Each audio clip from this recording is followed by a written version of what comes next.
On va commencer en nous confiant à l'Esprit Saint pour qu'il puisse nous aider à approfondir cette vie de prière. Au nom du Père et du Fils et du Saint-Esprit. Amen. Saint-Esprit, nous te remercions déjà pour ce que tu nous as donné de vivre ce matin,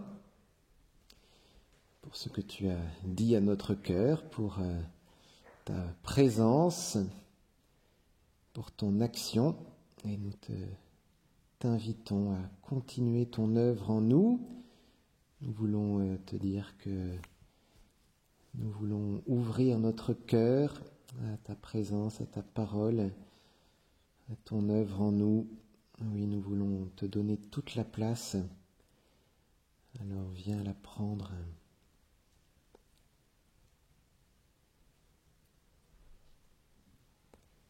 Et en enfant de Dieu, nous osons dire « Notre Père qui es aux cieux, que ton nom soit sanctifié, que ton règne vienne, que ta volonté soit faite sur la terre comme au ciel.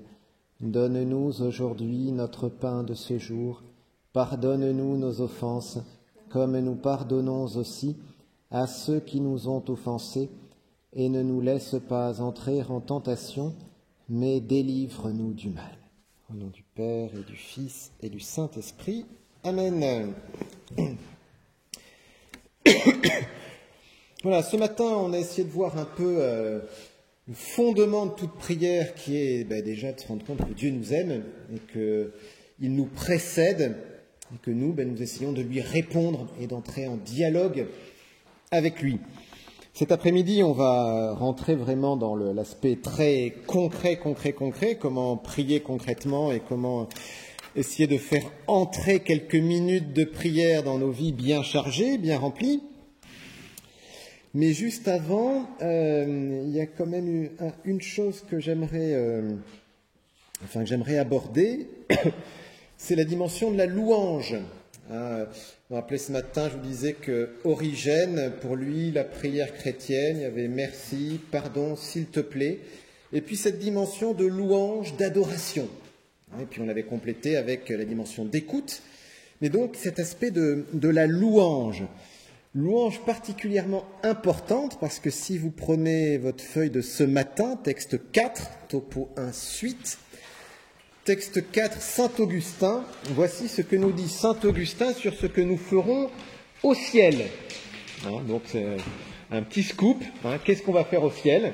Alors voici ce qu'il nous dit. Là, au ciel, nous nous reposerons, on pourra faire une bonne sieste, nous nous reposerons et nous verrons.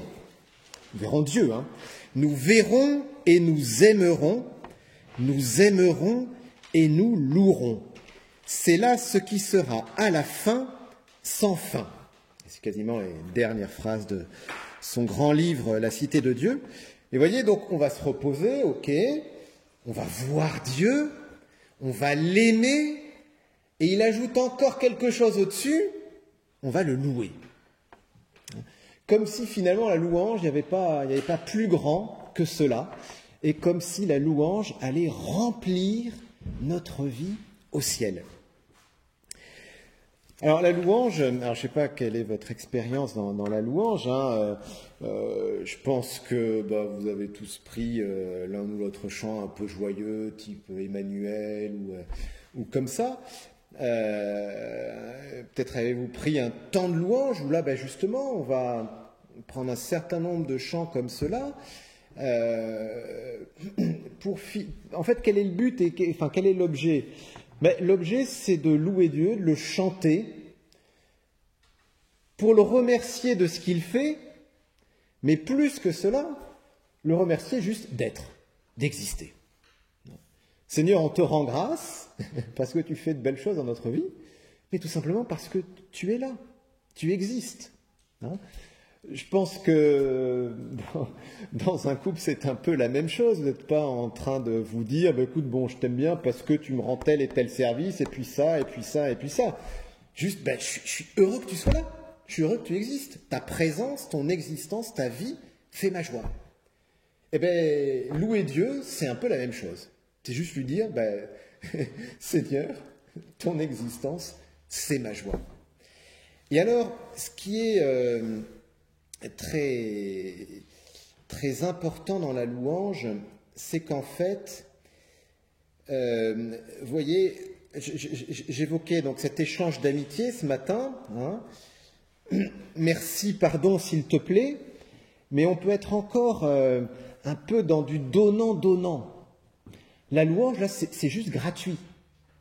Et quand on remercie quelqu'un pour le fait même que cette personne existe, même pas pour ce qu'elle fait, mais juste parce qu'elle existe, ben, on est dans la pure gratuité. On est dans le meilleur de la relation, je ne sais pas comment dire, hein, et ça nous décentre de nous-mêmes. Hein, ça nous décentre de nous-mêmes. Et donc, vous voyez, louer Dieu, entrer dans la louange par rapport à Dieu, mais en fait, c'est entrer dans l'essence même de la prière, qui est la gratuité.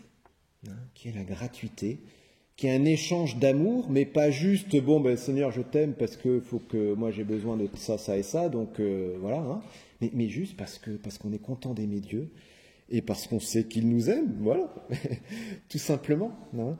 Être en une pure relation avec Dieu, être là pour Dieu gratuitement, et pas être là pour qu'il me donne quelque chose, mais être là juste pour lui. Et vous voyez vraiment comment cela nous décentre de nous-mêmes. Et ça c'est pas facile parce que forcément nous avons des soucis, nous avons des préoccupations, et donc on a envie de les présenter au Seigneur, et c'est bien de le faire, hein, c'est bien de le faire, mais il ne faut pas que ces soucis et ces préoccupations étouffent la relation. Hein, une fois, si vous faites l'analogie avec votre couple, bah forcément vous avez des choses à vous demander, des services à vous demander, des choses comme ça, mais si votre relation se résume à un service à demander, bon bah c'est quand même assez limité. Hein, il y a besoin de cette gratuité, cette joie d'être là, et donc de se décentrer de soi pour juste faire la joie de l'autre. Hein, voilà. Seigneur, je veux te louer pour que tu sois heureux, tout simplement. Voilà. Hein, donc ça, c'est quelque chose que je voulais souligner un peu en introduction à cet enseignement de cet après-midi. Hein. Pour ne pas oublier vraiment cette dimension gratuité, de décentrement de nous-mêmes. Je ne sais pas si vous vous souvenez de cette parabole dans l'Évangile, c'est Matthieu 13, c'est le semeur, la parabole du semeur. Vous voyez, le semeur qui sème son grain, là, et puis il y a différents terrains. Hein. Alors il y a le bord du chemin, il y a les pierres, il y a les ronces, et puis finalement, il y a de la bonne terre. Et alors si vous allez regarder, hein, cet après-midi, Matthieu 13, les ronces, l'interprétation des ronces, ce sont les soucis de la vie. Les soucis de la vie qui étouffent la parole. J'essaie juste de vous le retrouver là rapidement. Voilà, Matthieu 13, la parabole du semeur. Explication de la parabole du semeur. Voilà, celui qui a été semé dans les épines, dans les ronces, c'est celui qui entend la parole, mais le souci du monde et la séduction de la richesse étouffent cette parole qui demeure sans fruit. Donc, vous voyez, il y a comme un besoin impérieux, hein, de sortir de nos préoccupations. Alors, séduction de la richesse, souci des tâches présentes, quoi. Un peu, voilà, ce qui fait notre quotidien. On est pris, on est le nez dans le guidon. Hein. Ben, prier, c'est aussi relever la tête pour aller à l'essentiel, quoi. Voilà, et donner du fruit. Je m'arrête là sur ce point. Alors maintenant, concrètement, mais dans Topo 1-8, je vous mets prier avec son corps, son âme et son esprit. Alors ça c'est un peu... donc voilà, donc là on rentre vraiment dans des considérations assez concrètes, hein, comment prier concrètement, comment se recueillir, comment mettre un peu la prière dans cette... Essayer de balayer un peu tout cela. Prier avec son corps, son âme et son esprit. Oui, parce que nous ne sommes pas de purs esprits, nous ne sommes pas des anges, nous avons un corps. Vous voyez, on est en pleine digestion et avec la fatigue de la semaine qui est là, donc forcément, physiologiquement, c'est logique qu'il y ait un petit relâchement qui tende vers la sieste. Voilà. Bon, c'est comme ça. Mais du coup, forcément, notre corps aussi a une répercussion sur notre vie de prière. Hein. On ne peut pas prier indépendamment de notre corps. Vous voyez, concrètement, alors forcément, on peut prier tout le temps et partout, ça c'est clair, mais il y a quand même des lieux qui favorisent cela et aussi des périodes qui favorisent. Par exemple, si vous savez que vous êtes plus tôt du matin, si vous, à 5h30, vous avez une pêche d'enfer, profitez-en pour prier plus tôt à ce moment-là. Si inversement, déjà à 20h30, c'est le temps de se mettre en pyjama et d'aller au lit. Voilà. D'autres personnes, c'est exactement l'inverse. Avant 1h du matin, c'est encore le début de la matinée, quoi. Voilà. Et là, à 1h30, là, on est bien. Il y a les idées qui arrivent. Voilà. Faut se connaître. Donc se connaître pour évidemment essayer d'offrir le meilleur au bon Dieu. Il ne s'agit pas de dire mais là ça va être l'heure de la sieste et je vais prendre un petit temps avec le bon Dieu dans un canapé bien confortable. Voilà. Bon, faut être honnête avec soi-même quand même. Ça veut dire aussi que pour aider notre corps à prier, on peut, nos sens sont impliqués. Vous voyez par exemple la dimension du silence. Ça pour rien qu'un temps de retraite, c'est en silence, pour faire taire un peu toute l'agitation du monde. Et d'ailleurs, si vous ne l'avez pas déjà fait, je vous invite vraiment à couper vos téléphones. Parce que ça c'est un peu la difficulté, c'est que même ici il y a la 4G quoi, donc voilà, non mais donc de couper, et donc voilà, donc le silence, vous avez vu le midi, enfin les repas, on parle, il y a des moments, voilà, on parle, mais le reste du temps, profitez du silence. On est dans un monde quand même qui est hyper bruyant. Et qui n'a rien à voir avec ce qu'ont vécu nos grands-parents et peut-être certains de nos parents. Voilà, moi j'ai un grand-père, il habitait dans les Landes, il suffisait qu'il parte avec son tracteur dans la forêt et il pouvait passer une journée entière sans entendre rien d'autre que des bruits d'oiseaux, quoi. Voilà, nous, c'est plus possible dans nos vies. Donc profitons vraiment de ce qui nous est offert là au cours de cette retraite. Mais du coup, créons aussi des espaces de silence dans notre vie pour nous connecter au Seigneur. Silence, alors après, pourquoi pas un petit fond musical qui peut aider ou un petit chant de louange. Vous avez vu ce matin dans ce que je vous ai proposé là de ce pasteur protestant, David Terry, il mettait une petite musique de fond instrumentale. Qui aide un peu, voilà, pourquoi pas. Mais en tout cas, voilà, cette dimension du silence avec le texte 7 que je vous ai mis. Quand tu pries, retire-toi dans la pièce la plus retirée, ferme la porte et prie ton Père qui est présent dans le secret. Voilà. Donc la dimension du silence, de se mettre un peu à l'écart. Toujours avec le corps, la question des yeux. Alors là, il faut se connaître. Il y en a qui prient les yeux ouverts et d'autres qui prient les yeux fermés. Il y en a pour se recueillir, ils ont besoin de fermer les yeux pour être en présence de Dieu qui habite dans le cœur de chacun. Voilà. D'autres seront plus à l'aise à regarder un beau paysage, une icône, c'est pour ça qu'il y avait des images qui nous sont proposées là derrière.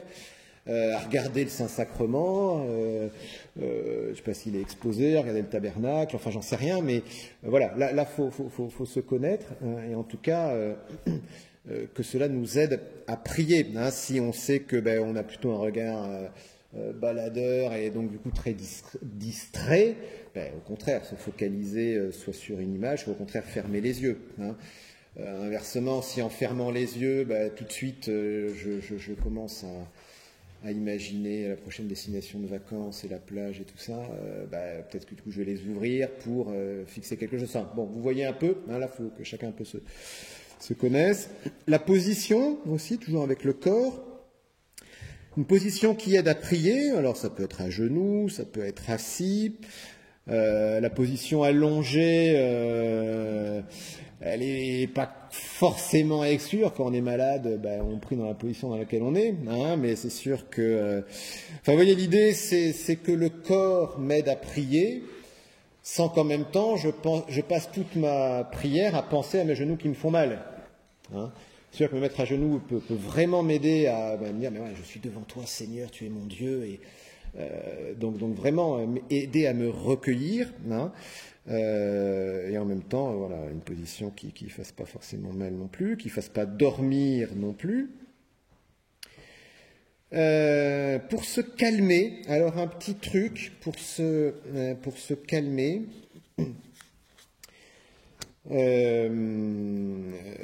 C'est la respiration. C'est la respiration. Il y a un lien assez fort, en fait, entre notre rythme respiratoire et notre rythme cardiaque. Alors, bon, je ne suis pas médecin, hein, mais notamment la variabilité du rythme cardiaque. Et du coup, pour s'apaiser, hein, un des moyens assez puissants, c'est de respirer. Alors, si vous regardez un peu l'étude de respiration, il y a 25 000 méthodes, hein, mais quelque chose qui peut aider à se calmer. Alors, il ne s'agit pas de le faire pendant une demi-heure parce que là, vous êtes vraiment en train de vous endormir. Hein. Ça peut aussi aider à s'endormir d'ailleurs. Hein. Non, mais c'est voilà, on inspire sur 4 temps, on retient sa respiration sur 7, et puis on expire sur 8 temps. Voilà. Respiration 4, 7, 8, alors on inspire, on retient 7, voilà. J'ose pas trop vous le proposer là maintenant parce qu'on va vraiment s'endormir. Mais en tout cas, n'hésitez pas à faire ça. Vous voyez, juste avant un petit temps de prière, vous le faites 2-3 fois, hein, et puis ça permet de se calmer. Surtout si vous sortez d'une réunion chez votre chef qui ne s'est pas bien passé. Voilà. Et puis aussi, le corps aime beaucoup les rituels. Nous sommes des animaux de rituels. Je pense tous vous arrivez à telle heure, machin, parce que vous faites toujours la même chose à la même heure, vous avez un réflexe d'aller à tel endroit, je sais pas, dans votre appart, dans votre maison, bon, mais c'est juste que, cette fois-ci, il fallait pas le faire, mais on est programmé. Et donc, la prière, on peut aussi utiliser cette ritualisation du quotidien pour caser sa prière. Hein. Vous voyez, on arrive tous, quand même, sauf exception, à se brosser les dents 2 fois par jour, peut-être 3, voilà. Hein, on y arrive. Pareil, on arrive aussi à manger. Alors peut-être le midi, parfois, il faut prendre un sandwich, j'en sais rien, mais je veux dire, on arrive à caser des choses de façon rituelle dans notre journée, hein, qu'on va faire quoi qu'il arrive. Eh bien, pourquoi ne pas associer le temps de prière justement à ça? Il n'y a pas de honte à associer son temps de prière au brossage de dents. Si ça aide, mais voilà, juste avant de me brosser les dents, je prends mes 5 minutes, je prends mes 10 minutes avec le bon Dieu, et puis une fois que j'ai fini, je me brosse les dents. Alors je me brosse les dents, puis juste après, voilà. Hein, ou pareil avec la douche, enfin, j'en sais rien. Ou alors après avec les enfants, bon, selon les âges, mais je sais pas, bon, voilà, en allant les chercher, enfin, telle heure. Il y a des choses qu'on fait, en fait, tous les jours à la même heure, de façon systématique, ou qu'on fait de toute façon, voilà. Alors, utilisons cet aspect un peu rituel, ouais, je sais pas comment dire, de routine, pour y associer la prière. Hein, voilà. Et il faut pas se dire, non, mais pour le bon Dieu, je peux pas l'associer à mon brossage de dents. Pourquoi pas? Pourquoi pas? Voilà. Voilà, 2-3 petites choses sur l'importance du corps dans la prière. Le corps, ensuite l'âme. L'âme, alors bon, il y a plusieurs définitions de l'âme, hein, mais Là, c'est l'âme, hein, au sens faculté de l'âme, mémoire, intelligence, volonté. Hein, on a tous une intelligence qui nous permet de réfléchir, on a tous une volonté qui nous permet de poser des décisions. Eh bien, et puis une mémoire aussi qui permet de retenir des choses. Eh bien, cela aussi, il s'agit de s'en faire des amis pour prier. Hein. De même que là, ce que je viens de vous dire par rapport au corps, c'est comment se faire du corps un ami pour la prière. Eh bien là, comment se faire de l'âme une amie pour la prière. Alors, une première chose, peut-être qui concerne davantage la volonté, c'est justement décider qu'on va prier. Sainte Thérèse d'Avila dit que pour la prière, que pour prier, il faut une détermination déterminée. Il faut de la volonté. Je pense que tous nous avons fait l'expérience d'avoir pu prendre de bonnes résolutions, de grandes résolutions à certains moments, et puis notamment concernant la prière, puis petit à petit, un jour après l'autre, finalement, il y a tel événement qui fait que tel jour on ne le fait pas, puis le lendemain, finalement on ne le fait pas non plus, puis le troisième jour on a oublié, puis au bout d'une semaine ça s'est arrêté. Voilà. Donc c'est là où il s'agit vraiment de le vouloir. Il y a clairement une dimension un peu de combat dans la prière. Parce que si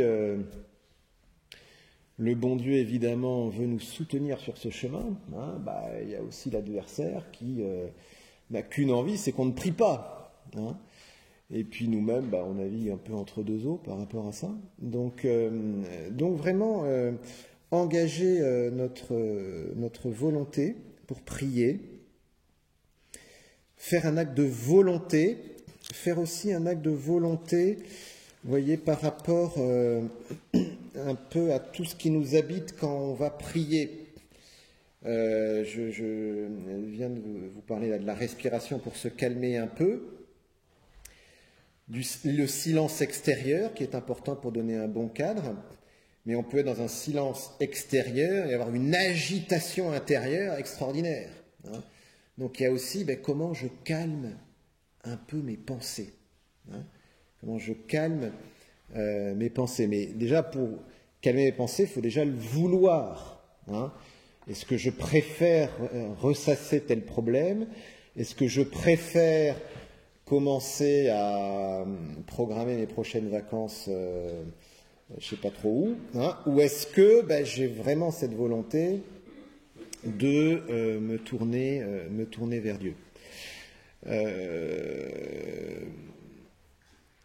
Aussi par rapport à ça, l'importance de la mémoire, l'importance des images, ce que l'on regarde. On sait tous que ça s'imprime, que ça reste, de belles choses, mais aussi des choses moins belles.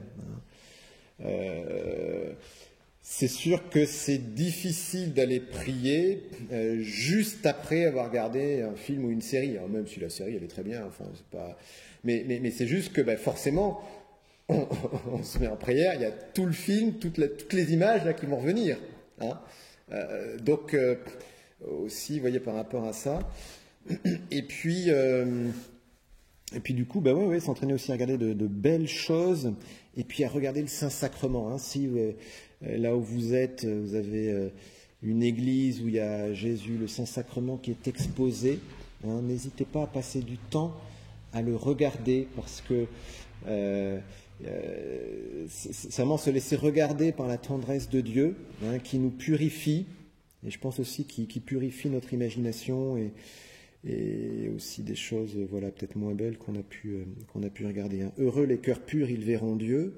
Et je crois aussi, plus on s'entraîne à voir Dieu, à le regarder, à le contempler, plus on se purifie. Alors, je vous disais donc mettre un peu de côté les préoccupations, les soucis, tout ça, mais vous savez très bien que la nature a horreur du vide. Alors nous ne sommes pas bouddhistes, il ne s'agit pas de faire le vide dans notre prière, parce que si on fait le vide, en fait, il se remplit, mais du coup de trucs qui n'ont rien à voir. Alors, un truc qui aide, c'est de se concentrer sur Jésus. Ça paraît bête, mais Mais voilà, il ne s'agit pas de faire le vide dans la prière, il s'agit d'orienter son attention sur Jésus. Et c'est là où, par exemple, saint Ignace va dire, on a une imagination, cette imagination, plutôt que de l'utiliser pour imaginer je ne sais pas trop quoi, utilisons-la pour imaginer, par exemple, la scène d'évangile qu'on est en train de lire. Voilà, on va regarder ça. Hein. Prier avec un texte, mais vous voyez, vous lisez une scène d'évangile, je sais pas, la pêche miraculeuse, donc Pierre qui est sur sa barque là avec son filet, et vous vous imaginez la scène, la barque, la forme, voilà, le filet, la taille des mailles. Vous regardez Pierre jeter le filet, il le tire, il n'y a même pas un petit poisson. Puis après, on voit, donc il décide de rentrer, puis après, on voit sur le bord du rivage, là, Jésus qui leur dit, les enfants, vous voyez pas un peu de poisson? Non, on n'a rien trouvé. Bon, jetez à droite. Voilà, vous voyez, hein, vous imaginez la scène. Et en fait, là, cette capacité qu'on a à imaginer des trucs, elle n'est pas distraite, puisqu'on l'utilise précisément pour prier. Hein, précisément pour prier. Donc ça, c'est quelque chose de vraiment puissant. C'est ce que dit la Thérèse d'Avila, le texte 8. Vous voyez, tâchez, mes filles, puisque vous êtes seules, donc elle s'adresse à ces carmélites, hein, ces filles carmélites, de trouver une compagnie. Hein, trouver une compagnie. Hein, je ne dis pas d'être dans le vide ou d'être, je ne sais pas trop, on n'est pas un exercice c'est une compagnie. En est-il de meilleur que celle du Maître, Jésus, qui a enseigné la prière que vous allez faire? Représentez-vous le Seigneur lui-même auprès de vous. Alors elle va, vous voyez, donc saint Ignace, on imagine la scène d'évangile, la Thérèse d'Avila, elle dit, mais même vous imaginez que Jésus, il est là. Là, vous voyez pas Jésus là? Il est là. Hein, voilà, à côté. Et elle, en plus, elle le percevait vraiment à côté, quoi. Voilà. Mais donc, représentez-vous le Seigneur lui-même auprès de vous. Considérez avec quel amour et quelle humilité il vous instruit. Et croyez-moi, autant que vous le pourrez, ne vous écartez jamais d'un si bon ami. Si vous vous accoutumez à l'attirer près de vous, s'il voit que vous l'appelez avec amour et que vous ne vivez que pour le satisfaire, vous n'arriverez pas, comme on dit, à vous en débarrasser. Voilà. Il faut arriver à ne plus pouvoir se débarrasser de Jésus. Considérez qu'il n'attend que cela, que nous le regardions. Et alors, comment le regarder? Si vous êtes joyeuse, considérez-le ressuscité. Rien qu'à imaginer comment il est sorti du sépulcre, du tombeau, vous serez comblés de joie. Dans quelle clarté, dans quelle beauté. Si vous êtes dans l'épreuve ou triste, considérez-le en route vers le jardin des Oliviers.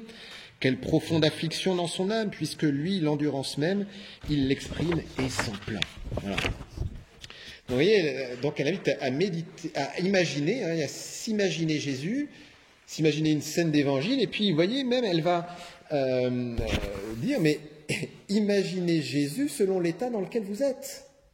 Hein, la phrase d'après, je ne vous ai pas mis, dit qu'il se fait notre serviteur. Hein, il se laisse imaginer par nous comme on le souhaite, en fait. Voilà.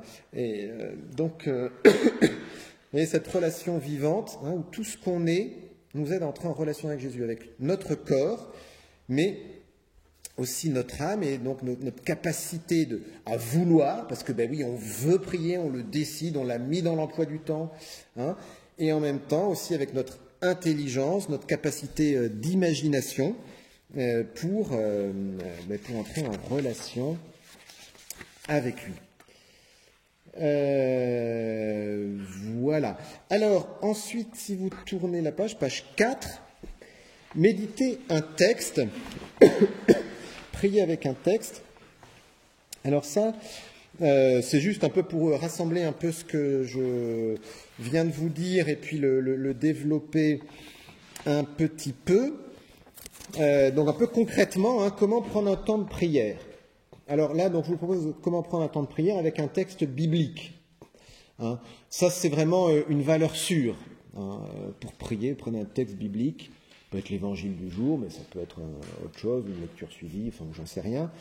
Mais c'est une valeur sûre sur laquelle on peut toujours revenir. Hein, et moi, je vous invite vraiment à vous entraîner à prier un peu alors de cette façon-là, il ne s'agit pas de faire d'une méthode en absolu, mais en tout cas de vous entraîner à prier avec un texte biblique. Voilà. Donc, vous voyez, première chose que je vous remets, soignez la mise en présence de Dieu au début. Donc, le cadre favorable, le silence, la respiration, mettre de côté ses préoccupations, hein, tout ça. Voilà. Hein, se mettre en présence de Dieu. Et on peut avoir besoin d'un sas, hein, vraiment. Hein, c'est normal de ne pas pouvoir prier, pof, tout de suite, je viens de faire quelque chose qui m'a vraiment pris. Il faut d'abord un peu souffler. Voilà. Priez l'Esprit Saint, parce que c'est l'Esprit Saint qui prie en nous. Saint Paul le dit à plusieurs reprises, je dû vous mettre des citations, je ne sais plus trop où elles sont, où il dit, par exemple, la lettre aux Galates ou la lettre aux Romains, l'Esprit Saint prie en nous et il crie « Abba ». Un père, papa, voilà. C'est lui qui nous fait prier le Père. Il y a un autre passage où il dit que en nous, il prie comme des gémissements inexprimables.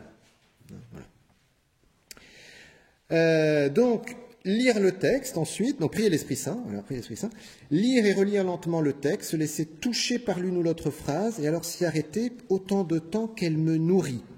Laisser jaillir ce qui monte du cœur. Donc, lire une première fois le texte, hein, voir un peu ce qui se passe, et puis le relire une deuxième fois, en disant, mais voilà, quelle est la phrase qui me touche? Alors, peut-être quelque chose au début, voilà. Alors, ça me touche, alors j'y reste un peu. Hein, c'est-à-dire, qu'est-ce que tu veux me dire avec cette phrase-là? Ou tout simplement, oui, ça me fait penser à ça, ou bon.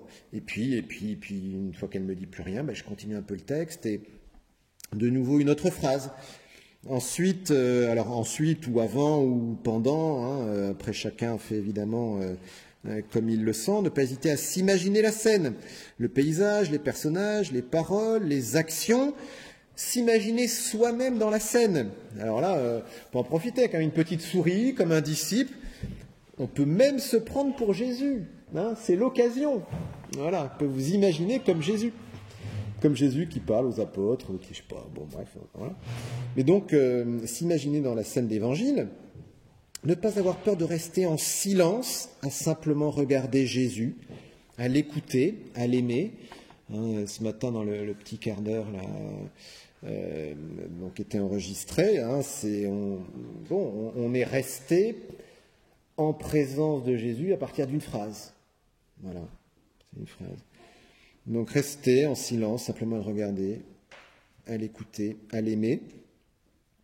Autre façon de faire, hein, surtout si le texte est un peu plus long, et puis parce que on peut avoir aussi un tempérament plutôt affectif ou un tempérament plutôt intellectuel. Alors évidemment, un intellectuel a le droit d'avoir du cœur et un affectif a le droit d'avoir une raison, hein, mais non, mais bon, parce que quand on met voilà, faut quand même mettre quelques petites nuances, mais c'est vrai que certains peuvent être très vite touchés affectivement par l'une ou l'autre phrase, et d'autres, tant qu'ils n'ont pas fait une dissertation, ils ne voient pas de quoi ça parle. Voilà. Et donc là, vous voyez, autant la phrase d'avant, ne pas avoir peur de rester en silence, simplement à regarder Jésus, là, c'est plus quelqu'un qui va être touché par telle parole de Jésus, ça va faire naître en lui des sentiments, voilà. Le point d'après, on peut repérer un point par paragraphe, se laisser interpeller de façon plus méthodique. Donc, vous voyez, là, c'est plutôt un autre fonctionnement. Après, ça dépend aussi des périodes. Hein. Il y a des périodes où on est plus affectif, des périodes où on est plus à découper les choses. Et donc là, oui, on peut se dire, premier paragraphe, c'est quoi l'idée, hein, deuxième paragraphe, c'est quoi l'idée? Et puis poser des questions au texte. Hein. Qu'est-ce que ce texte m'apprend de Jésus? Qu'est-ce que ça m'apprend de l'Église? Qu'est-ce que ça m'apprend des sacrements, de la prière, de ce que je suis invité à faire? Hein, quel encouragement dans mon épreuve? Là, je vous mets toute une série.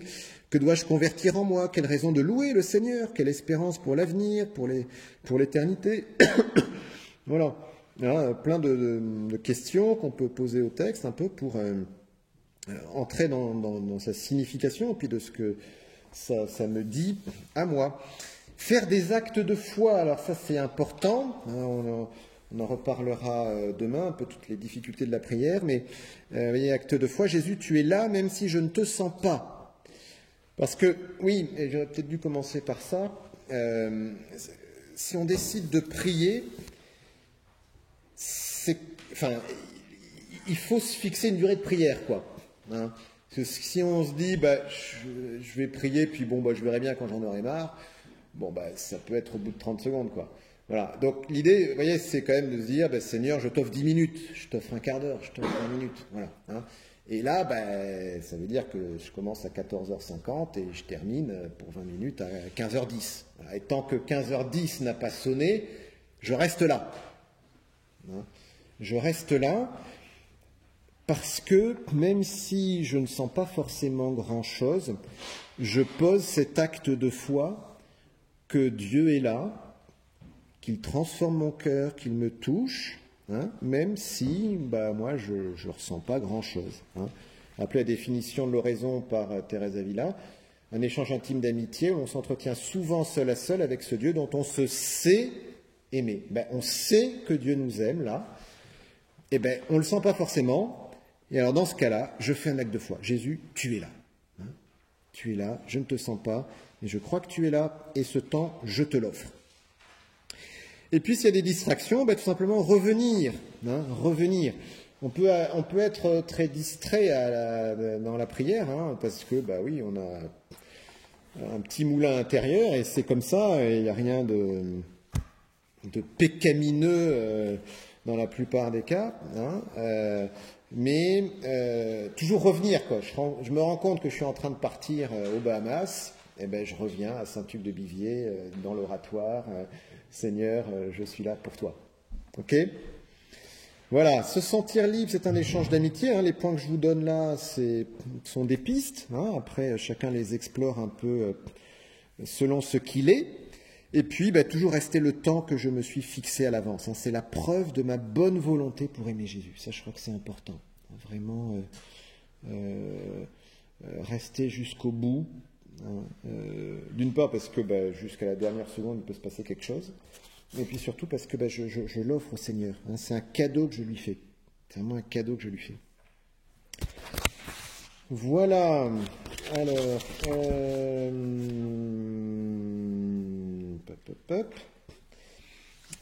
méditer un texte. Voilà. Oui, avec notre texte 9, vous voyez Thérèse Avila, pour beaucoup avancer sur ce chemin, il ne s'agit pas de beaucoup réfléchir, mais de beaucoup aimer. Hein, une autre façon de parler de la prière comme échange intime d'amitié, de ce matin. Et puis oui, voilà, je vous parlais d'un texte sur l'Esprit Saint, texte 10. Personne n'est capable de dire Jésus est Seigneur, sinon dans l'Esprit Saint. Donc, vraiment, prenons au sérieux le fait de demander l'Esprit Saint au début. Hein, c'est pas juste, pareil qu'il faut faire comme ça, donc on prie l'Esprit Saint, mais non, prendre vraiment le temps de lui demander de prier en nous. Voilà. Alors, maintenant, on va passer donc sur la feuille qui correspond au topo 2, topo 2, page 5, sur les différentes formes de prière. Là, l'idée, maintenant, donc là, vous voyez, on vient de parler un peu prier avec son corps, prier avec son âme, ses facultés. Maintenant, voir un peu différentes formes de prière, différents formats de prière, et comment ça peut s'intégrer dans la journée. Hein, voilà. Maintenant, c'est un peu ça l'idée. Donc, je vous fais toute une liste à l'après-vert de façon de prier, mais qu'on va voir un peu de façon plus méthodique. Une façon d'introduire ça, c'est de partir des 5 langages de l'amour. Donc, vous connaissez ça par cœur, j'imagine. Hein, alors, quels sont les 5... Je suis perdu dans mes feuilles, et je refais juste mon truc. Ouais, c'est ça, voilà. Quels sont ces 5 langages de l'amour? Alors, les cadeaux. Service rendu. Allez, d'autres personnes, là. Moment de qualité. L'affection, tendresse physique. Et qu'est-ce qu'on a oublié? Parole valorisante. Ouais, voilà, exactement. Hein, 5 façons de dire je t'aime. Bon, si on a défini l'oraison, la prière comme un échange d'amour, d'amitié, il y a forcément aussi ces 5 langages dans la prière. Hein, alors comment on peut décliner ça? En parole valorisante, typiquement c'est la louange. Hein, Seigneur, je te loue parce que tu es beau, tu es grand. Voilà, parole valorisante. Hein, moment de qualité. Voilà, moment de qualité, c'est peut-être justement, c'est un peu ces temps d'oraison, ces temps, vous voyez, ce quart d'heure, cette demi-heure qu'on va passer avec Jésus, avec un texte d'évangile. Hein, on peut mettre là-dedans une méditation, oraison, adoration, chapelet. Hein, Un temps qu'on offre avec Jésus. Et vous voyez aussi, du coup, l'importance d'aller jusqu'au bout de ce quart d'heure que je me suis fixé. Que c'est un cadeau, enfin, c'est pas un cadeau, enfin, c'est un cadeau. Vous voyez, c'est un moment de qualité qu'on va aller jusqu'au bout du moment de qualité, qu'on va pas arrêter le resto en plein milieu. Bon, ah ben non, écoute, j'ai autre chose à faire. Bon. Non, bah, quand même, bon. Vous voyez, bon. Ensuite, service rendu. Alors là, c'est toute la dimension évidemment de charité. À ceci près quand même que bon, faut toujours être honnête avec soi-même, quoi. C'est-à-dire, ouais, moi, je fais du bien à mon prochain, je prie. C'est très bien de faire du bien à son prochain, hein, on est bien d'accord, hein, ok, hein, et d'ailleurs, nous sommes invités à prier tout le temps, hein. Saint Paul nous dit, être aux Philippiens, soyez toujours joyeux et priez sans cesse. Bon, donc effectivement, tout ce que nous faisons, nous sommes appelés à le vivre avec Jésus et le faire par amour, c'est vrai. Mais n'empêche que ça remplacera jamais un vrai bon moment de qualité avec Jésus. Ok, hein, voilà. Donc, vous voyez, service rendu, moi je dirais que par rapport à la prière, c'est plus tout faire avec Jésus.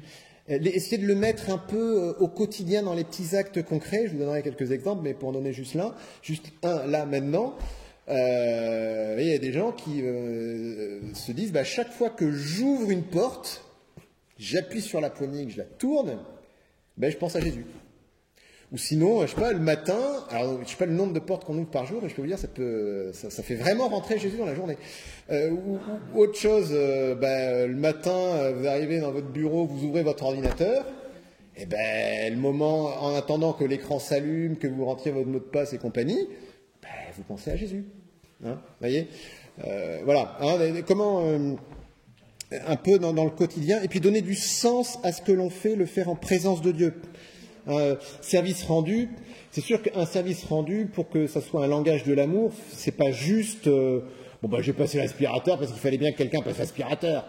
Bon, j'ai passé l'aspirateur pour notre foyer, quoi. Enfin, je l'ai fait en donnant du sens. Hein, même si physiquement c'est la même chose, hein, voilà, j'ai donné du sens. Et donc là, vous voyez, en langage de l'amour transposé à la prière, c'est comment ce que je fais au quotidien, je peux lui donner du sens par rapport à Dieu. Hein, là, Seigneur, je suis en train de passer un super moment, écoute, béni sois-tu. Voilà. Là, inversement, c'est un peu dur. Hein, écoute, je te l'offre, et notamment parce que d'ailleurs je sais qu'il y a quelqu'un qui souffre là dans telle situation, je te l'offre pour telle personne. Hein, vous voyez, voilà. Cadeaux. Alors les cadeaux, j'espère que vous avez offert un cadeau à Jésus pour Noël. Non, non, mais voyez, c'est tout bête, mais voilà. Et qu'est-ce que ça peut être un cadeau à Jésus pour Noël? Je sais pas. Moi, parce que donc j'avais proposé ça. On avait fait un week-end là pour des familles à Notre-Dame-du-Lot là. Et puis du coup avec les enfants, qu'est-ce que vous comptez offrir à Jésus, voilà. Alors moi je m'étais dit, mais qu'est-ce que je vais offrir moi à Jésus? Bon, je vais vous le partager, c'était tout bête, hein, c'était d'essayer de me coucher à 22h30. Voilà, je ne l'ai pas forcément très bien tenu, mais bon ouais, juste pour donner un exemple concret. Hein, et donc oui, on peut faire des cadeaux à Jésus. Ça peut être aussi dans les cadeaux, parfois il y a cette dimension un peu de surprise, d'imprévu, petite chose qui fait plaisir, quoi. Donc la petite surprise au quotidien, la petite pensée dans la journée. Seigneur, tiens, elle est là. Aujourd'hui, je vais faire un petit crochet, je vais passer devant une église, rien que pour toi. Voilà. Hein, et je vais passer 3 minutes dans cette chapelle qui est ouverte. Vous voyez, bon, exemple. Hein. Et puis, les dimensions de tendresse physique. Alors, ça, c'est l'Eucharistie. Hein, c'est l'Eucharistie. Ceci est mon corps livré pour vous. Ceci est mon sang livré pour vous. Hein. Et on communie, on reçoit ce corps dans notre corps. Voilà. Là, il y a vraiment cette dimension charnelle, en fait, dans l'Eucharistie, auquel, évidemment, on ne pense pas forcément, et surtout que c'est apparemment du pain, etc. Hein, mais voilà, c'est cette dimension là de tendresse physique, ça serait l'Eucharistie. Donc, vous voyez comment hein, c'est langage de l'amour entraîne en fait différentes façons de prier Alors j'espère que vous connaissez tous votre langage de l'amour prédominant. Et celui de votre conjoint aussi. J'espère, hein? Ouais, j'en sens pas un enthousiasme là. Non, mais parce que vous vous rappelez quand même, enfin, bon, parenthèse, ça n'a rien à voir avec la prière, enfin, même si j'en fais un lien, mais les langages de l'amour, c'est quoi l'intérêt? C'est pas juste de dire j'ai vu Gary Chapman et j'ai eu une bonne préparation en mariage, hein, c'est pas ça le but. Hein.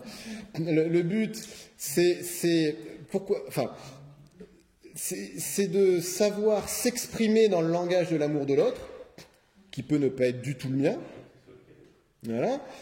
Et aussi, ça sert à ouvrir les yeux pour se rendre compte que l'autre, il est en train là maintenant de dire qu'il m'aime, alors que moi, je vois vraiment pas l'intérêt de ce qu'il fait. Hein, il passe aspirateur là, enfin c'est vraiment pas le moment, je vois pas l'intérêt, je l'ai passé il y a 2 jours. Alors, en fait, il est en train de te dire qu'il t'aime là. Ah oui, ok, d'accord. Mais enfin, il pourrait me le dire de vive voix, en fait, ça serait plus. Voilà. Bon, voilà, toute ressemblance avec situation ayant réellement existé serait purement fortuite. Bon, voilà, je ferme la parenthèse, hein, mais voilà. Donc forcément, nous, on a des langages auxquels on est un peu plus sensible, ben donc forcément, on peut en profiter pour s'exprimer plus facilement, pour exprimer plus facilement son amour au bon Dieu. Hein, vous voyez, aussi. Bon. Lui, l'avantage, c'est qu'il les comprend tous, le langage de l'amour. Donc là, il n'y a pas, pas de souci à se faire. Voilà. Alors, maintenant, différents formats de prière. Je regarde un peu tout ce que j'ai à dire, le temps qui reste. Est-ce que je vous ai mis, voilà, que je ne perde pas trop. Voilà, oui, alors, oui, puis, oui, bon, ok, écoutez, on va voir ce qu'on peut faire. Différents formats de prière, donc là, plus par rapport au temps, hein, par rapport à la durée. Forme de prière où il faut bien 10-15 minutes. Donc là, qu'un format, on va dire, un peu plus long. Hein, donc, typiquement, moment de qualité, quoi. Donc, on vient de voir la méditation d'un texte, dans ce que je disais, comment prier avec un texte d'évangile. L'oraison, bon, c'est un peu la même chose, mais peut-être plus de façon silencieuse, être plus en présence de Dieu. Et dans ce cas-là, ça se rapproche pas mal de l'adoration. Hein. Voilà, le chapelet, hein, donc là, bon, c'est 25 minutes, hein, grosso modo, qui peut se faire en une fois, qui peut se faire en plusieurs fois. Chapelet, je ne sais pas trop comment vous situez par rapport à ça. Juste une piste par rapport au chapelet. Hein, le chapelet, donc vous savez, c'est 5 dizaines, et chaque dizaine, à notre Père dit « Je vous salue Marie ». Alors, on peut essayer de penser à chacun des « Je vous salue Marie hein, », chacun des « Notre Père », tout à fait possible. Mais vous savez sans doute que, la plupart du temps, avant chaque dizaine, on énonce un mystère. Hein, par exemple, les mystères joyeux, le premier mystère joyeux, l'Annonciation, ensuite la Visitation, la naissance de Jésus, la présentation au temple, et puis, qu'est-ce que j'oublie, le recouvrement au temple. Voilà. Donc, voilà. Et donc, avant chaque dizaine, on va énoncer ce mystère. Et bien, en fait, une façon de prier le chapelet, c'est pendant la récitation des « Je vous salue Marie », de penser au mystère. Parce que, vous voyez, toujours pour faire le lien avec notre imagination, là, on arrive à faire à peu près 2 choses à la fois, mais 3, c'est compliqué. Et donc, pendant qu'on a la cervelle qui dit les « Je vous salue Marie », on arrive à peu près bien à penser à l'ange Gabriel qui vient trouver la Sainte Vierge, mais alors, normalement, il n'y a plus d'espace disponible pour autre chose. Voilà. Hein. Et en plus, l'intérêt, c'est que ça nous fait visiter un peu la vie de Jésus depuis son enfance jusqu'à son ascension, et puis voilà. Donc en fait, on a une prière qui devient très christocentrique, quoi, enfin, tournée sur Jésus, hein, alors même qu'on est en train de dire des « Je vous salue Marie ». Enfin, bon, vous voyez un peu l'idée. Hein. Oui, une autre façon, alors je ne sais pas si vous connaissez ça, les orientaux le font assez souvent. Si vous lisez le récit d'un pèlerin russe, par exemple, c'est un peu la façon de prier. C'est une répétition d'une phrase de façon infinie sur le rythme de la respiration. Typiquement, Jésus, fils de Dieu, prends pitié de moi pécheur. Hein. Jésus, fils de Dieu, j'inspire, prends pitié de moi pécheur, j'expire. Voilà. hein, et de façon répétée, comme ça. Alors, ça peut être d'autres phrases. Je pense que je vous en ai mis quelques-unes, oui, c'est ça. Dieu, viens à mon aide, Seigneur, à toi de nous secourir. Voilà. Différentes phrases, comme ça. Donc ça, un peu des formes de prière, vous voyez, 10-15 minutes. Format 5 minutes, donc vous voyez, en langage de l'amour, par rapport à un couple, ce serait le petit coup de fil du midi, voilà, entre deux réunions, pof, bon, je t'appelle 5 minutes, voilà. Merci, pardon, s'il te plaît. Voilà, ce qu'on évoquait ce matin, qu'on peut déployer évidemment sur un temps plus long, mais qui est idéal comme ça pour prier 5 minutes à la fin d'une journée. Voilà, ça peut être de prendre un chant de louange. Non, j'aime bien chanter, voilà, ou même j'aime pas chanter, mais j'aime bien écouter tel chant. Je mets tel chant, mais je suis vraiment avec le bon Dieu pendant ce chant-là, et voilà. Hein. Format 5 minutes aussi, c'est l'examen de conscience, donc plus vous voyez la dimension du pardon, alors qui est peut-être quelque chose qui a un peu disparu, mais qui est vraiment un bel exercice, non pas pour s'apitoyer en se disant mais qu'est-ce que je suis mauvais, qu'est-ce que je suis nul, etc. Mais l'examen de conscience, hein, concrètement, c'est balayer un peu sa journée ou sa demi-journée et se demander qu'est-ce que j'ai fait de bien, qu'est-ce que j'ai pas fait de bien. En fait, c'est assez utile parce que ça permet vraiment de progresser, et progresser notamment dans la délicatesse de l'amour. Vous voyez, c'est très frappant, hein, comme prêtre, surtout au lot, on confesse beaucoup. Les gens qui se confessent jamais, ils voient pas trop qu'est-ce qu'ils peuvent bien dire. Hein. Ceux qui se confessent très souvent, alors là, eux, ils ont de belles listes. Parce qu'en fait, quand on commence à s'interroger un peu, mais sur le quotidien, sur les petites indélicatesses, on se rend compte assez vite que, oui, mais bon, c'est vrai que là, la façon dont j'ai répondu à un tel, c'était pas top, j'aurais pu le formuler un peu différemment. Puis là, je lui ai claqué la porte au nez, bon, j'ai pas fait exprès, mais, ouais, et puis, en fait, on se rend compte qu'en fait, toute ma journée, il y a plein de petites choses comme ça, qui peuvent s'améliorer assez simplement, puis aussi voir les belles choses, hein. Et puis aussi même, vous voyez, dans un couple, hein, ou dans votre vie de famille, tout ça, parce que en fait ces petites indélicatesses, en soi c'est pas grand chose, hein. Sûr, on peut dire ouais, j'ai pas tué, j'ai pas volé, ok, mais est-ce que tu as aimé dans le quotidien, dans le détail, voilà, hein, et là on peut vraiment grandir, et c'est très beau. Voilà, donc petit format 5 minutes. Aussi, typiquement les intercessions, hein, prier pour une personne. Et puis, une ou deux dizaines de chapelets. Vous voyez, si le chapelet, on n'en a pas forcément les 25 minutes pour le dire d'un bloc, on peut le découper en plusieurs morceaux pour le dire dans la journée. Hein, voilà. Donc, format 15 minutes, format 5 minutes, format 30 secondes. Format 30 secondes, voilà, le petit SMS. Là, c'est une parole, c'est une pensée. Hein, voilà, Jésus, je t'aime, Jésus, c'est pour toi, viens bénir ma réunion. Ou alors, dans ma liste de courses, là, il y avait un truc, fallait pas que j'oublie, j'ai oublié de le noter évidemment, c'était quoi, hein, voilà. Mais je suis en relation avec le Seigneur. Hein. Et c'est là où voyez, on peut trouver ridicule de prier Saint Antoine quand on a perdu ses clés, mais en fait, c'est pas ridicule du tout. C'est vraiment mettre Dieu dans le quotidien, quoi. Hein, c'est que Dieu, il est présent, il est là à mes côtés, hein, comme Thérèse d'Avila, il faut l'imaginer là, voilà, à côté.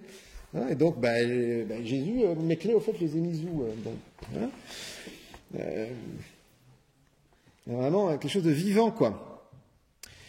C'est le texte 12, oui, c'est ça, texte 12. Soyez toujours dans la joie du Seigneur, soyez dans la joie, que votre bienveillance soit connue de tous les hommes, le Seigneur est proche, ne soyez inquiets de rien. Mais en toutes circonstances, priez et suppliez, tout en rendant grâce, pour faire connaître à Dieu vos demandes. Et la paix de Dieu, qui dépasse tout ce qu'on peut concevoir, gardera vos cœurs et vos pensées dans le Christ Jésus. Ne soyez inquiets de rien, mais en toutes circonstances, hein, vous rendez grâce, et puis aussi vous faites connaître à Dieu vos demandes. Voilà, j'ai perdu mes clés, là j'ai une réunion, ça va être compliqué. Mon fils là, est un peu malade, là, ça va pas très bien. Mais là, hop, une relation toute simple, mais qui met vraiment la prière dans le quotidien, cette relation avec Dieu dans le quotidien. Et texte d'après, texte 13, soyez toujours dans la joie, vous voyez, comme vraiment Paul insiste là-dessus. Priez sans relâche, rendez grâce en toutes circonstances, c'est la volonté de Dieu à votre égard dans le Christ. Donc de vivre vraiment en présence de Dieu, tout faire avec Dieu. Si vous voulez lire quelque chose là-dessus, il y a un petit livre très court d'un carme de, je crois, XVIIe siècle, qui s'appelle Laurent de la Résurrection. Un frère Laurent de la Résurrection. Je crois que le titre, c'est la vie en présence de Dieu, enfin un truc, la présence de Dieu, quoi. Ou comment trouver Dieu dans ses casseroles, en faisant son ménage, en répondant à ses mails et tout ça, quoi. Voilà. Présence de Dieu. Et puis, offrir ce que l'on fait aussi, toujours dans ce format 30 secondes, là. Seigneur, je te l'offre pour mes enfants, pour mon mari, je te l'offre pour telle personne, là, voilà.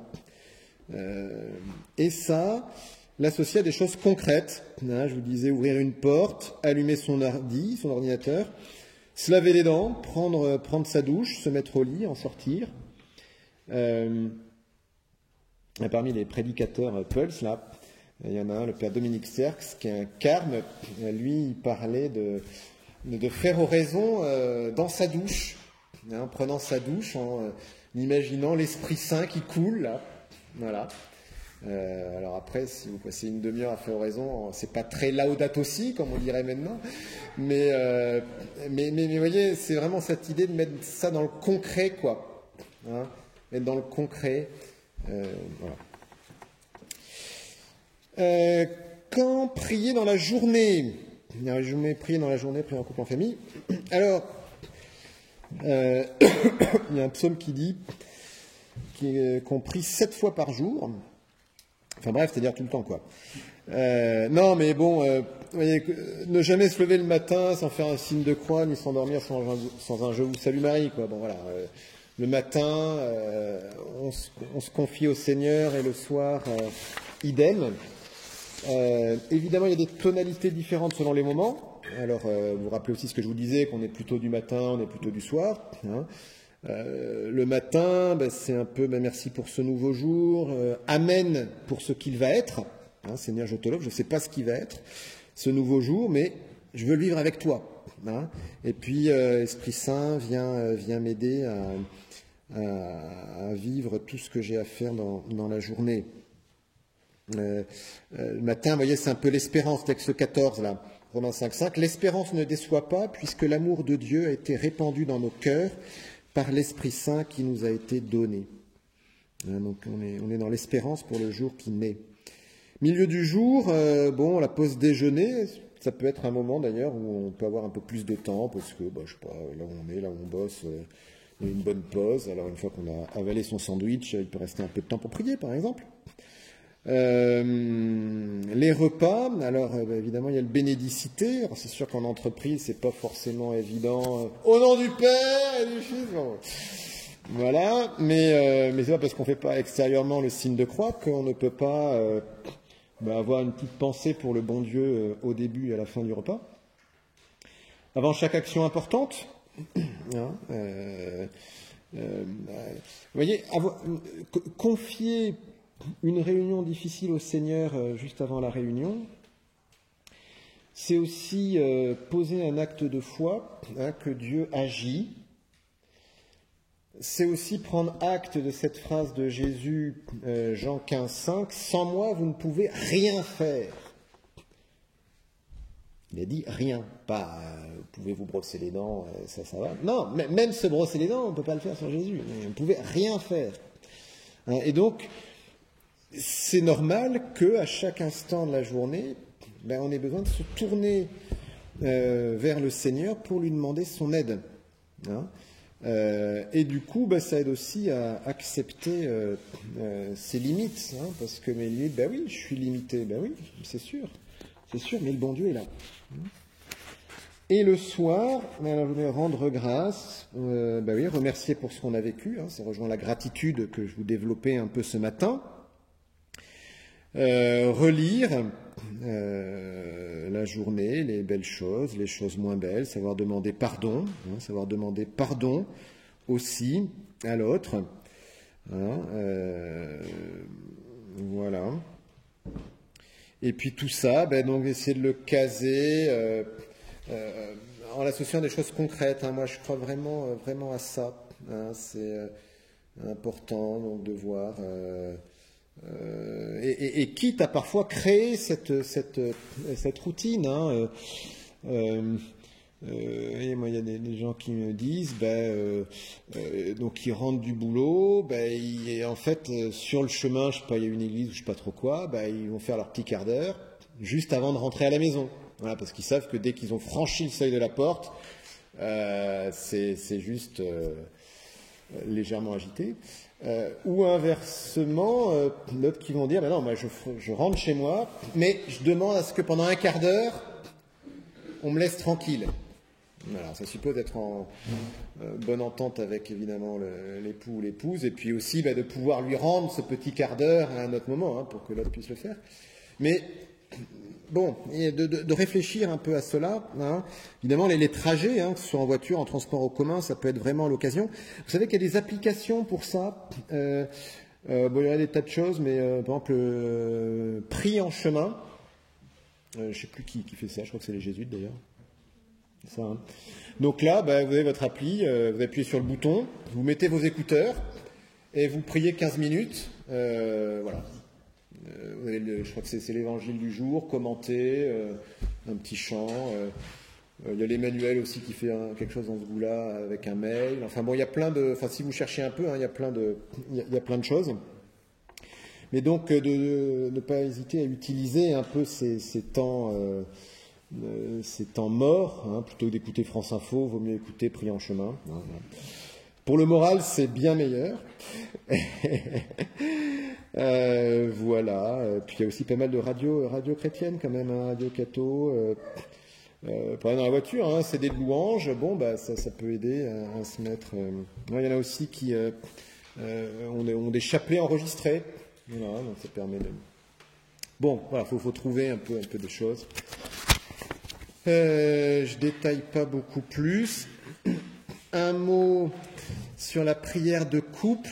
Alors que je vais pas, enfin vraiment, j'en dis juste un petit mot parce que il y a aussi un Week-end Pulse spécial prière de couple animé par les parents de la femme de Timothée, qui est vraiment très bien. Mais alors voilà, juste deux petits mots là-dessus. Alors, j'aurais bien aimé retrouver la source, mais il paraît qu'il y a quelques années, le journal La Croix a fait un sondage. Parce que bon, vous savez hein, que 50% des personnes mariées civilement finissent par divorcer. Mais il paraîtrait que 97% des couples qui prient ensemble restent ensemble. Voilà. Donc c'est quand même intéressant, et ce qui en soi est logique, parce que vous voyez, nous sommes un corps, une âme, un esprit. Hein. Ce qui est le plus personnel, c'est la dimension spirituelle. Et l'union dans le couple, elle doit se faire sur toutes les dimensions. Et forcément, le plus solide, parce que le plus spirituel, c'est cette dimension-là, quoi, de la prière, en fait. Hein. Et le sacrement du mariage, c'est quelque chose de spirituel. Donc de pouvoir prier ensemble, en tout cas, c'est logique et théologiquement que ce soit le ciment le plus puissant pour un couple. Voilà, ça place directement le couple, vous voyez, au niveau du sacrement du mariage, au niveau de la grâce reçue. C'est sûr que c'est pas facile de prier en couple, notamment parce que dans un couple, normalement c'est un homme et une femme, quoi. Et un homme et une femme, vous avez dû remarquer que ça fonctionne pas tout à fait de la même façon tout le temps. Voilà. Et donc forcément, ça prie pas non plus de la même façon. Et c'est normal. Hein, et c'est normal. Voilà. Donc là, il s'agit de trouver des choses qui permettent de prier ensemble. Alors prier ensemble, ne veut pas dire forcément qu'il y a une unique prière dans laquelle les deux fusionnent tout le temps. Hein, prier ensemble, ça peut être l'un à côté de l'autre, à chacun prier à sa façon. Et avoir un petit Notre Père à la fin, vraiment ensemble. Mais voyez, pour donner un exemple très concret, moi comme enfant, je grandissais, puis forcément je m'endormais pas tout de suite, puis j'entendais quand même que dans la chambre de mes parents, ça papotait un peu, là, je sais pas qu'est-ce qu'ils faisaient, bon. Et puis évidemment, on a envie de savoir ce qu'ils racontent. Et en fait, ils priaient, ils disaient une dizaine de chapelets, tous les soirs, tous les soirs ils disent une dizaine de chapelets, Mais alors, c'est mon Père qui dit à voix haute le Notre Père, elle dit « Je vous salue Marie », et ma maman est à côté, et elle ne dit rien. Voilà. Et elle prie à sa façon, pendant que son mari dit à voix haute, enfin, ou voix haute, ou mi-voix, quoi. Vous voyez, donc, juste pour vous donner un exemple, comment ça peut être une prière qui est tout à fait commune, mais où chacun, en fait, a vraiment sa façon de prier. Vous voyez, hein? Donc après, à vous de voir un peu qu'est-ce qui peut vous parler, hein, mais ça peut être l'un, effectivement, qui dit son chapelet, pendant que l'autre, il est avec son application Prie en chemin, voilà, ou à lire l'évangile du jour et puis à le méditer, là, comme je vous ai donné, ou quelque chose qui peut marcher assez bien ensemble, ça peut être justement ces 3 mots, merci, pardon, s'il te plaît, hein, où chacun va dire un merci dans sa journée, dans ce qu'il a vécu, hein, un pardon pareil, s'il te plaît, voilà, et là, c'est vraiment, là pour le coup, ça peut très bien fonctionner à 2. Voilà, ou vous voyez, ou même par exemple l'évangile, hein, vous pouvez lire l'évangile ensemble, chacun le médite un peu de son côté, puis au bout de 3 minutes, chacun partage ce qu'il a touché dans le texte. Mais moi, il y a telle phrase qui m'a touché, moi c'est plutôt telle phrase, voilà, et puis on termine par un Notre Père, et voilà, hein. Vous voyez, voilà, et puis c'est aussi une occasion d'avoir un temps tous les deux pour vous dire que vous vous aimez, pour demander pardon, pour ceci, cela, hein, et de le vivre aussi avec le Seigneur. Voilà, prière de couple, prière en famille, hein, aussi prière en famille, qui est évidemment quelque chose de très beau, évidemment, qui s'adapte forcément aux âges des enfants. Hein, quand ils ont 6 mois ou quand ils ont 9 ans, ils ne vont pas prier de la même façon, ça c'est une évidence. Même surtout à 6 mois, la prière, ça voilà. Mais bon, donc évidemment, selon les âges. Alors là, il y a une dimension où il faut mettre le paquet sur le concret. Hein, je vous disais, prier avec le corps. C'est sûr que pour prier avec des enfants, il faut qu'il y ait une bougie, une lumière, quelque chose de beau, pourquoi pas un bâtonnet d'encens pour que ça sente bon, un peu de musique, un petit chant, enfin voilà, il faut que tous les sens soient convoqués, hein, ça c'est clair. Merci, pardon, s'il te plaît, là aussi c'est quelque chose qui peut très bien marcher, hein, où chacun vraiment peut avoir quelque chose à dire, d'ailleurs quel que soit l'âge.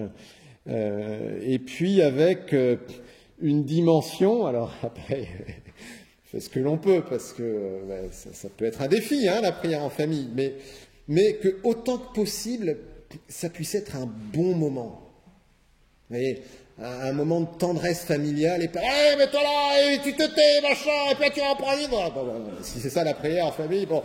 Après, ça ne veut pas dire qu'à certains moments, il ne faut pas un peu insister, mais enfin, disons que si ça peut avoir en plus une dimension, c'est le bon moment familial avant d'aller se coucher, là, c'est top.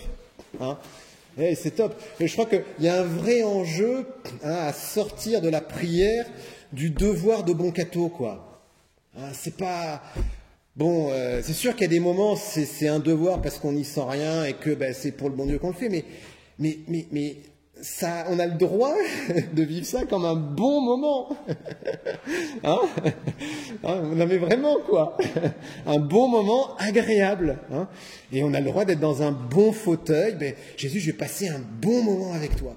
Hein, et du coup, ça va être aussi un bon moment en famille. Voilà. Hein. Encore une fois, on fait ce qu'on peut, hein, mais en tout cas, plus on peut marcher vers ça, mieux c'est. Voilà. Je vais m'arrêter là parce que je déborde.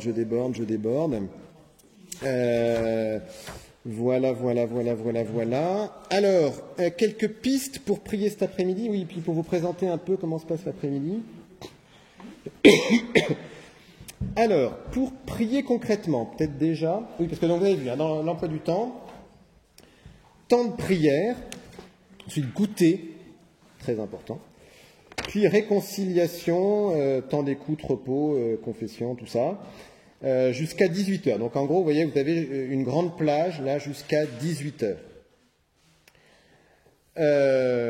Moi, je me mettrai dans la chapelle, alors je ne sais plus trop, on va dire vers 17h, je pense, quelque chose comme ça. Non, je serai dans la chapelle. La chapelle, je ne sais pas si vous avez vu, donc tout au fond, il y a une porte en bois, couleur bois, c'est la sacristie qui est fermée à clé, donc là, de toute façon, on ne pourra rien. Voilà. Et ensuite, il y a deux petits parloirs, enfin deux petites salles. Donc je me mettrai dans l'une des deux, forcément, je ne peux pas être dans les deux à la fois. Vous vous doutez bien, et c'est très simple, hein. Si la porte est ouverte, c'est qu'on peut entrer, et si la porte est fermée, bah, c'est qu'il y a quelqu'un. Voilà, c'est pas bien compliqué, mais comme ça, voilà, vous savez. Donc à partir de 17h, enfin, si vous pointez à 16h, j'y serai pas. Enfin, j'y serai, mais pour d'autres activités. Voilà, c'est ça. Donc ça, c'est une possibilité. Vous aurez aussi la possibilité de vous confesser ce soir pendant le temps d'adoration. La seule chose, hein, c'est que, en général, parce qu'évidemment, hein, on n'a pas forcément toujours envie d'aller se confesser, tout ça. Donc c'est une envie qui parfois met du temps à s'installer, on va dire. Mais la seule chose, c'est que si vous voulez tous venir vous confesser à 21h25, moi, physiquement, je ne peux pas. Hein, voilà. Donc, s'il y en a qui veulent venir avant, voilà. En tout cas, vous aurez moins d'attente qu'à 21h25. Voilà. L'autre chose, donc, évidemment, on vous propose un temps de prière cet après-midi, mais je doute quand même que vous soyez en extase de 15h30 jusqu'à 18h. Hein. Donc, bon, ça peut arriver, hein, pourquoi pas, hein, mais donc, vous avez le droit de faire une petite sieste. Hein. Mais non, mais oui, mais bien sûr, on a le droit de faire une petite sieste, il faut en profiter. Hein. Après, faites pas que ça, priez aussi un petit peu quand même, hein, mais profitez-en aussi pour vous reposer. Profitez-en pour faire un petit tour dehors. Bon, c'est sûr qu'il n'y a pas trop de soleil, mais c'est quand même assez unique comme cadre, hein, donc profitez-en. Voilà, faites juste gaffe parce que je pense qu'à 17h, il n'y a plus de soleil, quoi. Donc, ne prévoyez pas de faire ça à 17h30 parce que... Voilà. Non, mais enfin, profitez-en pour vous balader, pour marcher un peu, prendre l'air, regarder la nature. D'ailleurs, hein, contempler un beau paysage, c'est aussi un des supports pour la prière. Hein. On n'avait pas trop développé ça, mais voilà. Et puis, prenez un temps de prière. Alors, plein de façons de faire possibles. Dans les choses que je vous propose, si vous n'avez pas trop d'idées, alors, le texte 11, donc à la fin là, du topo 1 bis, là. Donc ça c'est un texte d'évangile assez beau, vous savez, c'est cette femme qui a des pertes de sang et qui touche la frange du vêtement de Jésus et qui est guérie. Hein. Et Jésus dit mais qui m'a touché? Alors tout le monde est en train de le presser, vous savez, comme dans le métro là quand c'est bondé. Hein. Et puis il dit ma fille, ta foi t'a sauvée, qui est un très beau texte pour méditer un peu la dimension de la foi. Hein. Comment on touche Dieu par notre foi et comment notre prière aussi est un acte de foi. Hein. Voilà. Donc, un texte possible. Un autre texte, c'est le numéro 19. Donc là, c'est sur le topo 2, page 6, qui est un très beau texte. Alors, peut-être que je vais d'ailleurs vous en dire deux mots un peu pour vous aider à prier avec. Et je me suis marqué quoi, page 4, là, je voilà. Donc, un texte vraiment sur la confiance. Hein, je vous le lis, puis je vous donne 2-3 pistes pour prier avec. Donc, texte 19. Hein. Ouais. Jésus parlait à ses disciples sur la montagne. C'est pourquoi je vous dis, ne vous souciez pas pour votre vie de ce que vous mangerez, ni pour votre corps de quoi vous le vêtirez. La vie ne vaut-elle pas plus que la nourriture, et le corps plus que les vêtements? Regardez les oiseaux du ciel, ils ne font ni sommeil ni moisson, ils n'amassent pas dans les greniers, et votre Père céleste les nourrit. Vous-même ne valez-vous pas beaucoup plus qu'eux? Qui d'entre vous, en se faisant du souci, peut ajouter une coudée à la longueur de sa vie? Et au sujet des vêtements, pourquoi se faire tant de soucis? Observez comment poussent les lys des champs. Ils ne travaillent pas, ils ne filent pas. Or, je vous dis que Salomon lui-même, dans toute sa gloire, n'était pas habillé comme l'un d'entre eux. Si Dieu donne un tel vêtement à l'herbe des champs, qui est là aujourd'hui et qui demain sera jetée au feu, ne fera-t-il pas bien davantage pour vous, homme de peu de foi. Ne vous faites donc pas tant de soucis, ne dites pas qu'allons-nous manger, ou bien qu'allons-nous boire, ou encore avec quoi nous habiller. Tout cela, les païens le recherchent, mais votre Père céleste sait que vous en avez besoin. Cherchez d'abord le royaume de Dieu et sa justice, et tout cela vous sera donné par surcroît. Ne vous faites pas de soucis pour demain, demain aura souci de lui-même, à chaque jour suffit sa peine. Alors là, pour s'imaginer la scène, donc on peut s'imaginer Jésus, c'est dans le discours sur la montagne, donc qui est un peu sur une colline, là, les gens qui sont assis sur l'herbe devant, sans doute qu'il y a quelques lys, qu'il y a quelques oiseaux qu'on entend. Donc s'imaginer justement l'herbe, le soleil, le vent, les oiseaux, les odeurs, tout ça. Les apôtres tout près de Jésus. Alors moi, où est-ce que je me place dans la scène ? Un mot peut-être qui peut interpeller, le souci, la nourriture, le vêtement, sans doute qu'il y avait aussi des pauvres dans cette assemblée. D'ailleurs, après, Jésus va devoir faire la multiplication des pains pour nourrir tout le monde. Donc, il peut y avoir du souci, mais tout le monde est fasciné par Jésus. Ils ont préféré chercher d'abord le royaume de Dieu et sa justice. Et puis, tout ça, ils l'ont mis un peu de côté. Voilà. Donc, c'est question du souci. Et du coup, moi qui m'interroge, quels sont mes soucis ? Comment je place le royaume de Dieu par rapport à ces soucis ? Quelles sont mes priorités ?